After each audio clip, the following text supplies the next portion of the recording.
Shalom. First and foremost, I want to give all praises, honor, and glory to Yahweh, Bahasham Yahweh Shai, Bahasham Brachah Kodash. Double honors to the elders and the apostles of Great Millstone, and peace and blessings to the elect. And just wanted to get into a few headlines here concerning this, what would look like an interesting turn of events. But basically, you have here Iran attacking, I believe it was intended to attack a U.S. base or so in Kuwait. And this was just, this was reported today. I think it was probably early in the AMs here on our side. But it says a major Iranian attack on Kuwait International Airport leaves 1 dead, 63 injured. And before we even get into, reading a little bit of this here, that's the thing about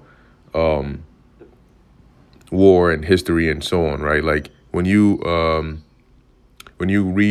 back to ancient Israel, right, there was war in the days of King Saul and King David, right, against the Philistines and some of these other neighboring nations. But you'll notice that there were times when you read about the events that were taking place during the reign of, let's say, King Saul, right? And there are things happening within the focal point of the story. And every so often you hear that, okay, then the Philistines, their army drew near and then they started to take this city and they took that city. And then, the men of Israel had to muster up their army and go to war against them. In fact, I think there was one account, if I remember correctly, where Saul was pretty much had David surrounded and was just about to capture him. And news came in that I think it was the Philistines were attacking a certain city or something. And they had to fall back and go and handle that, allowing David to be able to escape. So the point that I'm making in bringing that up is that war doesn't happen overnight and it doesn't end overnight. Okay, and it doesn't escalate to the peak overnight. Some of these things take months, sometimes years. So what we're seeing here, where you have the ups and downs, short bursts of tit for tat attacks, and then they're trying to work out, at least here, what they're making it seem like is they're trying to work out some peace deal and so on. But then they'll come out and say, oh, but then we attacked such and such again. And then they'll turn around and say, oh, but you know what? We're still having talks. I mean, all of those parts are propaganda, trying to control the narrative. You see that a lot coming from Trump, trying to push that out there. This is this, this is that. And then there's this conflicting news going on. But when you watch the things that are actually happening, this isn't something that is looking to just be a isolated period in history and then it just stops and that's it. Everything else in history just goes in the opposite direction. No. All right. This is headed in only one direction. So it says Kuwait International Airport has come under Iranian missile and drone attack on Wednesday in a significant strike that killed 1 person and left 63 people injured, according to the country's health ministry, with several of the victims being seriously wounded. A passenger terminal was directly struck, damaging facilities, including diplomatic missions at the airport, Kuwaiti authorities have said. Area hospitals conducted several major emergency surgeries following the incident. Kuwait Defense Ministry spokesperson this is interesting, right? That they've started using, and they didn't start obviously today, but they started using that term spokesperson. Because at first you would have like spokesman or spokeswoman, but I guess for political correctness and gender norms, now you see this more often, the term of like person. Anyway, Brig Gen Saud, yes, that's an interesting name. We're gonna keep on going. Described the attacks as criminal Iranian aggression, which resulted in significant material damage to the building and injuries. It confirmed engaging 13 missiles and 17 drones total, which were fired from Iran.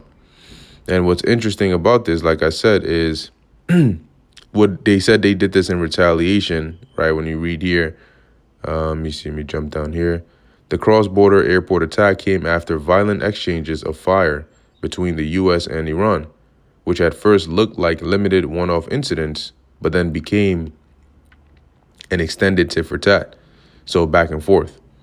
Overnight, the U.S. military deployed a Hellfire missile to disable a tanker attempting to bypass the American blockade in the Strait of Hormuz. Following the incident, American forces engaged in a wider kinetic exchange, stating they repelled subsequent Iranian reprisal strikes across the region and launched retaliatory attacks against military sites on Iran's Qasem Island.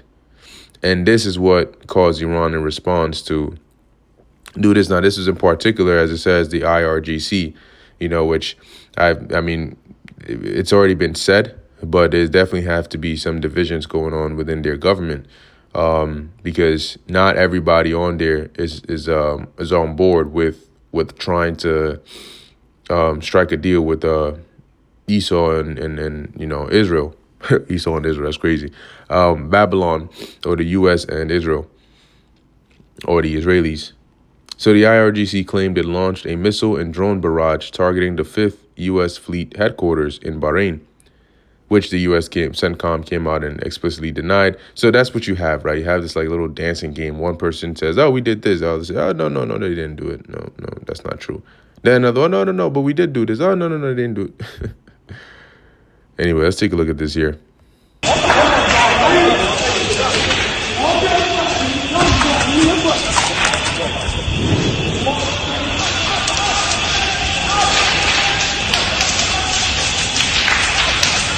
هذا الحريق هذه مسيرة طاحت هني فوق أمل الكويت. Now, what this reminds me of is what Ezra said.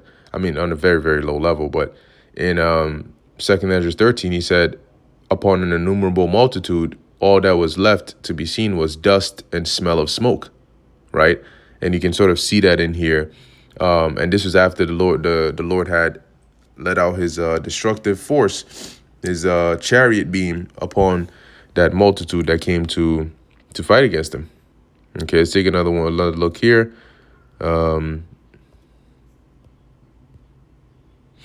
Doesn't look like there's much audio here, but let's take a look.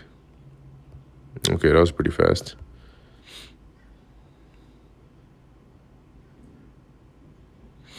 Yeah, so you have those there. They confirmed Iranian drones and missiles hit the T1 terminal at Kuwait International Airport. So the people that are living in that region, I mean, for all these months, they've been, a lot of them have been trying to get out of there, realizing that it's kind of like hell to try and live in a situation like that, right? How do you going to work, you're on your way back, you don't know, because you're like, yo, as this is escalating and becoming more widespread, what if they hit a road that I'm driving on? Like, it's getting pretty bad out there, but this is still really nothing in comparison to the level that it's really going to get to when you're not talking about drones and lightweight missiles, but you're talking about like full force, heavy nuclear missiles, multiple warheads, pummeling and barraging the land that you're on, okay, in close proximity of each other. I mean, that's going to be real hell on earth.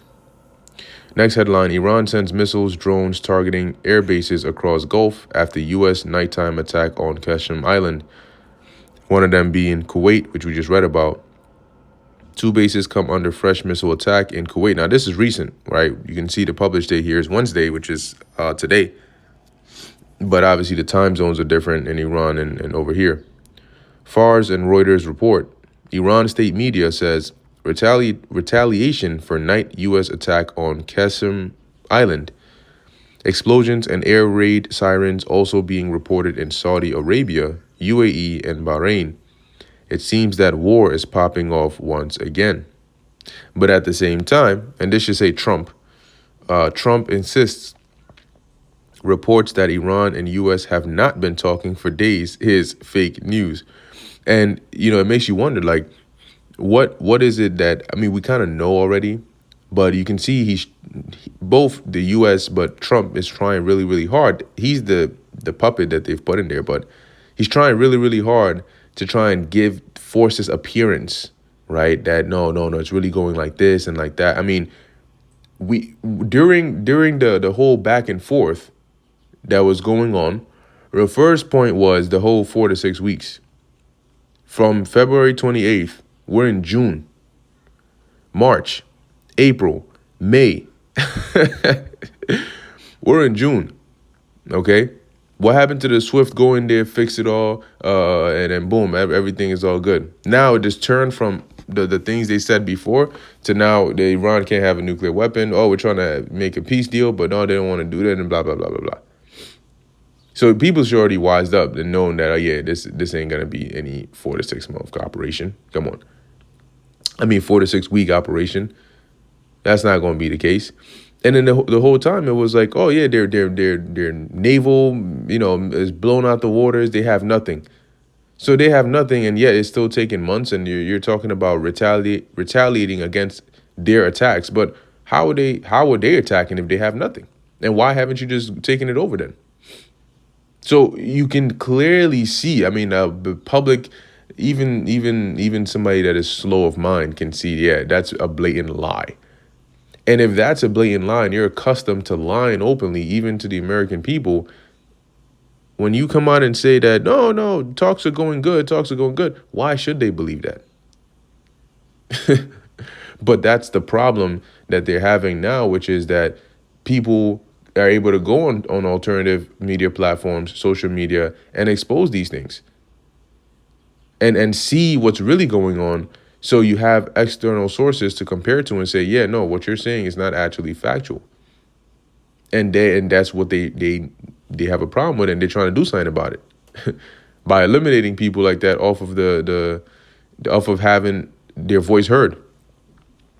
Anyway, Rubio also tells Congress talks are ongoing despite fresh Iranian denials. Washington has seen the Lebanon partial truce as opportunity enough to press forward on broader talks. But Fars denies this Tuesday, which Trump says here he expects a broader Iran deal over the next week. How many times have you heard that? Oh, yeah, no, this weekend there's a deal. By tomorrow we should have a deal. I'm very confident of it. 2 weeks later, over the next week, it was definitely going to be good. Yep. Oh, man. It says exchange of messages between Iran and the U.S. have been stopped for at least a few days. So both sides are saying different things. What is it really going to be? Well, when the words ain't adding up, watch the actions. Okay. I got one more on here. It says U.S. warns ally Oman that it better pick the right side in Hormuz standoff. And basically here they're accusing Oman of cooperating or helping Iran in what they call here a proposed toll scheme. Now, what's interesting about this is this this is why the scriptures refer to this place as the hammer of the earth, right? Babylon, which did us weaken the nations, right? Because look at how they are. Even and I'll just quote it. I'll quote these precepts. You can always look them up in Isaiah the 14th chapter, when which is going into the downfall of Babylon. When they go down, it's worded right, like people narrowly looking upon them. Like, is this the man that made the earth to tremble? Guess what? They're in rulership now. Listen to the wording that they have here, right? It says here, in recent days, the Trump administration has threatened to sanction and even bomb Oman after a new intelligence assessment concluded that Muscat was planning to join Iran in tolling vessels in the strategic Strait of Hormuz. Now, they came out and denied it, and they said, look, in fact, we actually helped you when you were launching attacks, unprovoked attacks, on the Islamic Republic alongside Israel. Okay? And the U.S. response was the military assistance was small. And then they said here, right, President Trump made clear that Muscat must align with U.S.-backed international norms or face consequences, warning Oman will behave just like everybody else or we'll have to blow them up. I mean, that's the energy. That is what they're doing now. And when they go down, people, it's if you've ever watched, well, let me not even make the reference, but anyway, if when they go down, now I am going to make the reference. If you've ever watched The Boys and you watch, how it all ends in the latest season, it's a very similar. Maybe they were reading the scriptures, right, and getting some references there, because it's very similar, like a parallel to how when Babylon goes down, people are gonna look at this place, at Esau, the same way what happened in that final season, that final episode happened, where it's like, what, like this? So this is the guy who was, doing all this shit, causing all this trouble, stressing everybody out, because while they were still in power, they had a complete, different. They had the authority. They had, like, listen to this. You're throwing out threats. We're gonna blow them up if they don't get it. That's some terroristic shit. But they go around called others terrorists. So once they're taken out of power, people are gonna look at them, as is worded in Isaiah the 14th chapter, that they're gonna narrowly look upon them like, is this the man that made the earth to tremble? Because they're gonna be completely stripped down of everything and brought to the base level that they are. But anyway, I'm going to end it here. Just wanted to go through a few of those, keeping our eyes open, because it's interesting, the timing of it, for having a apparent calm, and now you have this, like, taking back tit for tat attacks again. And then now they're saying, oh, but, we're still trying to make a deal, but we're going to blow each other up in the meantime. And all this while your energy crisis is still going on and your global economy is still suffering. So we'll see how things play out. But Lord willing, this was edifying and informative to the elect. In closing, I want to give all praises, honor, and glory to Yahweh, Bahasham, Yahweh Shai, Bahasham, Racha Kodash. Until next time, Shalom.